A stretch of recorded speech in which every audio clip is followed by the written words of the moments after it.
Vitamin C சத்து இருக்கக்கூடிய பழங்கள் வந்து நம்ம பழச்சாறுகளாக வந்து எடுத்துக்கலாம், இல்லை பழங்களாகவும் வந்து நம்ம எடுத்துக்கலாம். எலுமிச்சை சாறு வந்து எடுத்துக்கிறது, அதே மாதிரி வந்து திராட்சை பழங்கள் வந்து எடுத்துக்கிறது நல்லது, ஆரஞ்சு வந்து நம்ம எடுத்துக்கிறது நல்லது, மாதுளை எடுத்துக்கிறது நல்லது.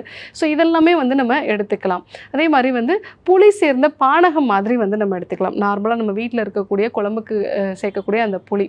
ஸோ அந்த புளியோட வந்து நம்ம எலுமிச்சை சாறு அதே மாதிரி வந்து பனை வெல்லம் சேர்த்து வந்து நம்ம எடுத்துக்கலாம். பானகம் அப்படின்னு நம்ம சொல்லுவோம். இந்த பானகம் எடுத்துக்கிட்டாலும் அந்த சிறுநீர் பாதையில் இருக்கக்கூடிய தொற்று, எரிச்சல் இது எல்லாமே வந்து குறையும்.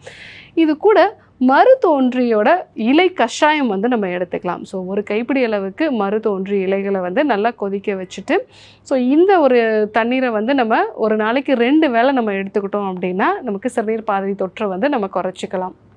ஸோ அது மட்டும் இல்லாமல் இந்த சிறுநீர் பாதையில் அடிக்கடி தொற்று உண்டாகுது, கூடுதலாக வெள்ளைப்படுதலும் வந்து இருக்குது அப்படின்னா நீங்கள் இந்த மருதோன்றியை நல்லா அரைச்சிட்டு ஒரு சின்ன நெல்லிக்காய் அளவுக்கு வந்து அந்த கற்கமாக வந்து நம்ம எடுத்துக்கணும். அதாவது மருதோன்றி இலையை அரைச்சி அந்த விழுது இது கூட 1 டம்ளர் அளவுக்கு மோர் கலந்து நம்ம வந்து எடுத்துக்கிட்டோம் அப்படின்னா ஸோ அதுவுமே வந்து நமக்கு அந்த சிறுநீர் பாதையில் உண்டாகக்கூடிய தொற்று, கூடுதலாக வெள்ளைப்படுதலையும் வந்து சரி செய்யக்கூடிய ஒரு தன்மை வந்து இருக்கும்.